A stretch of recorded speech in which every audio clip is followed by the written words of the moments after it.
오늘은 참으로 취업하기 어려운 이런 코로나 시대 맞이해서 취업 면접에 필요한 기본 원칙, 취업 면접에 꼭 필요한 기본 원칙을 여러분과 함께 공유하겠습니다. 아무쪼록 이건 경험에 의해서 우리가 말하면은 여러 번 취업에 성공한 사람들의 경험들이 녹아 있는 것이고, 우리 잘 생각해 보면은 모두가 다 알 수 있는 것인데 소홀히 하다가 면접에서 떨어지는, 면접이 그야말로 아주 치열한 경쟁이 면접부터 시작한다 이래 볼 수가 있는데, 면접에서 탈락해 버리면은 뭐 필기도 볼 수가 없는 것 아니겠습니까? 그런 의미에서 면접 시험이 그 어느 때보다는 중요하다 하는 이런 생각을 가지고 지금부터 이야기하는 이런 내용들을 여러분과 함께 공유하면서, 여러분들이 올해 신축년 새해에 취업문도 매우 좁지만은 그 가운데도 꼭 여러분이 소원하는 그런 직장에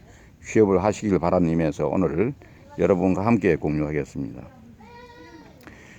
기업 취업 면접 때 알아두면 도움되는 몇 가지를 말씀드리겠습니다. 첫째는 아주 당연한 얘기지만 취업 면접 시간에 늦지 말아야 합니다. 취업 면접 시간에 허덕이다가 무슨 이유든 간에 뭐 교통이 문제로라든지 오다가 무슨 사고를 당했다든지 여러 가지 그런 변수가 일어날 걸 미리 생각하고 충분히 여유를 가지고 출발을 하는 게 좋습니다. 대개 보면 집에서 너무 당일날 너무 열심히 이렇게 준비하다가 이래 늦어서 이렇게 잘못 어떻게 면접을 받았다 그러면 얼마나 억울합니까? 해서 이런 충분히 교통 사정이라든지 그런 중간에 일어날 수 있는 여러 가지를 감안해서 여유를 가지고 면접 시간에는 적어도 뭐 1시간 또는 30분 전에 도착해서 차분하게 대기하는 것이 매우 좋다 이래 생각합니다. 이 면접관은 그런 것들을 다 어떻게 보면은 들어오는 것까지도 거기에 인사부서라든지 이런 사람들은 다 챙기고 있다는 거, 그런 것들이 다 어떻게 보면은 면접에 반영되고 있다는 겁니다. 그러니까 어떻게 보면은 누구에게나 다 실력이 이전에 공통으로 다 적용되어 있는 게, 누구에게 공통으로 다 어떻게 보면 평등하게 주어지는 게 시간이라는 개념이거든. 그러니까 처음부터 지각한다, 시간 늦었다는 것은 매우 내 자신이 이렇게 준비성이 없고 이렇게 시간을 잘 약속을 지키지 못하는 사람입니다 하고 하는 것을 공개적으로 보여주는 것이다, 이런 관점에서 단순하게 시간 몇 분 뭐 이렇게 늦었다, 이건 뭐 별거냐 이렇게 생각할 게 아니라는 것이죠. 그 다음에는 지원하는 회사에 대한 정보 수집입니다. 중소기업의 경우보다는 대기업의 입사 면접 때는 아주 필수적이라고 볼 수가 있습니다. 그래서 예를 들면은 면접관이 당신은 어떻게 해서 우리 회사에 지원하게 되느냐 이런 거 물어볼 때 말하면은 자기가 그 회사 전체의 어떤 회사의 성격이라든지 지원하는 부서에서 어떤 일을 주로 하는지, 그 기업에서 필요로 하는 인재상은 어떤 것인지 이런 걸 미리 알고 있을 것 같으면 충분히 대비도 되고 또 자신 있게 면접관이 질문하는 것에 대해서 능동적으로 적극적으로 자기의 의견을 얘기할 수 있는 그런 어떤 걸 충분히 할 수 있는 여유가 생기고 그런 응용 능력이 생길 거란 것입니다. 그래서 최소한도 응시하는 회사의 연역, 회장, 사장의 이름과 출신 학교 및 전공 과목, 회사가 원하는 신입 사원의 인재상, 회사의 사훈, 경영 이념과 창업 정신, 회사의 대표적인 상품과 특색, 자기 나름대로의 회사를 평가하는 장단점, 업종별 회사 계열수 등 이런 것들을 제대로 잘 준비해서 올 것 같으면은 면접에서 유리할 것이다 이렇게 생각됩니다. 그 다음에는 질문에 대해서 자신감을 가지고 대응을 하는 것입니다. 어디 보면 질문하는 사람은 갑이고 질문을 받는 사람은 어린 것처럼 이렇게 하나의 뭐 어떻게 보면은 당당하지 못하고 죄를 지은 사람 같이 이렇게 위축될 필요가 없다는 것이죠. 모르는 것은 모른다 그러고 알고 있는 것은 또렷하게 좀 서툴더라도 적극적으로 당당하게 이렇게 표현하는 것이 매우 현실적입니다. 그리고 인사 담당자들에게 그렇게 할 때 좋은 인상을 준다 이래 볼 수가 있습니다.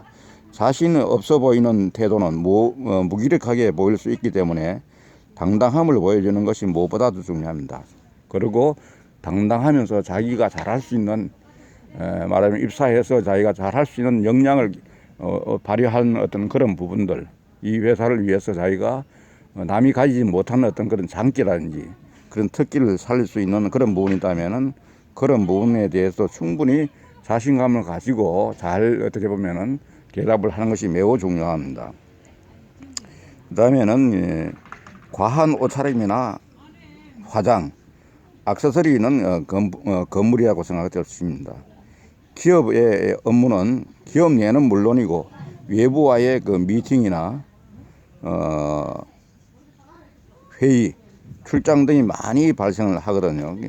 타인이 볼 때에 과한 옷차림이나 화장, 액세서리는 취업 면접에서는 말하면은 마이너스가 된다 이렇게 볼 수 있습니다. 그 대신에 잘 단정하게, 예를 들어 남자 같으면은 정장을 하고 넥타이를 단정하게 매고 깨끗하게 볼 수 있도록 하고 뭐 두발이라든지 신발이라든지 이런 것도 아주 정장을 하는 것이 좋겠다 하는 이런 생각입니다. 그 다음에는 질문의 요지를 정확하게 파악한 후에 질문에 대한 대답을 한다 하는 게 매우 중요합니다. 우리가 보면은 이렇게 면접을 나갔을 때 좀 약간 얼어 있는 상태니까 질문이 잘 안 들릴 수도 있고 이랬을 때 질문에 대해서 답을 하기에 너무 급급하다 보면은 오답을 할 가능성이 굉장히 많은 거죠. 묻기는 동쪽으로 물었는데 대답은 서쪽으로 하면 동문서답이라고 하지 않습니까?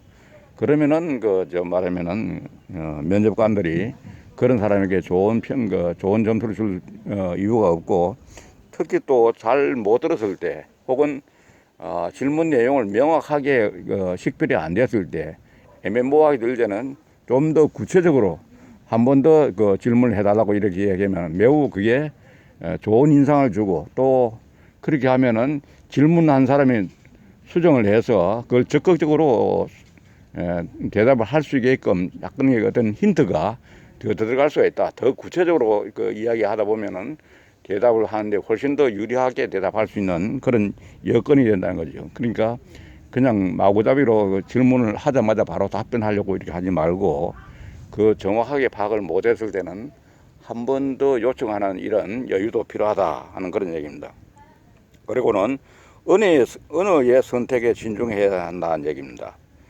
기업의 면접자들은 주로 인사 담당자들로 구성되는 경우가 많은데 부서에서 직급이 높은 사람들로 구성되기 때문에 다양한 사회 경험을 한 사람들이라고 볼 수 있습니다. 이런 면접관들 앞에서 유행어나 줄임말, 신조어, 틀린 높임말 등을 사용하면은 언어 예절이나 인성에 문제가 있다 하고 이렇게 판단됩니다. 사람의 언어는 사람의 사고를 나타내기 때문에 바르고 예절 있는 말실을 사용해야 할 것입니다. 때로 실력은 좀 부족하지만은 말을 예쁘게 잘하면은 선별하여 합격시키는 경우도 있습니다. 말 한마디로 천장빚을 갚는다 하는 것은 말의 중요성을 강조하는 것이라고 볼 수 있겠습니다. 또한 이거 말은 어떻게 보면은 우리 생각을 밖으로 드러낸 게 말이라고 볼 수 있거든요.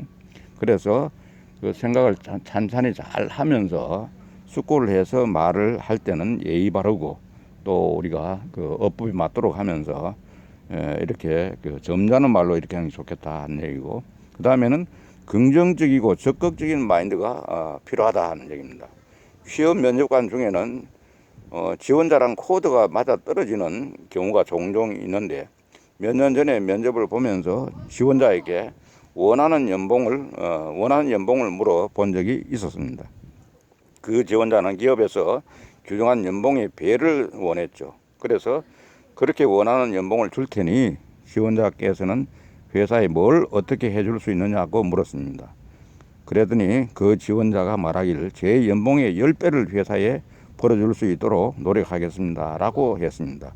그 지원자는 합격이 된 거죠. 그러니까 우리가 연봉 같은 게 물어볼 때 어떻게 보면 보다 더 긍정적이고 적극적인 어떤 마인드를 가질 필요가 있다는 얘기입니다. 우리는 보면은 아주 뭐 합격만 되면 되니까 연봉은 별로 관계없이 아주 뭐 적어도 관계없다 이렇게 얘기하면 오히려 그게 마이너스가 될 수가 있다는 거죠. 그래서 외국에 같은 경우에는 면접할 때 연봉은 아주 당당하게 아주 높게 부르는 사람이 오히려 뭐 합격하는 확률이 높다고 합니다. 그게 연봉을 아껴가면서 이렇게 사람 뽑는 건 아니거든. 게 특히 또 경력직 같은 경우에는 더 그런 경우가 있습니다. 충분히 자기가 받을 건 받고 줄 건 준다는 이런 당당함이 있어야 되지 않느냐 그런 생각이 듭니다. 그리고 심플하고 간결한 대답을 하는 것이 좋겠다는 얘기입니다. 대부분의 면접관들은 질문에 간결하고 명쾌한 대답을 선호합니다. 그래서 아까 보내도 대답이 좀 질문이 애매모호하거나 혹은 잘 못 들었을 때는 한 번 더 확인함으로써 심플하고 간결한 대답을 할 수 있는 어떤 그런 게 된다 하는 얘기고, 면접관을 자극하는 말이나 행동에 대해서는 주의를 해야 된다.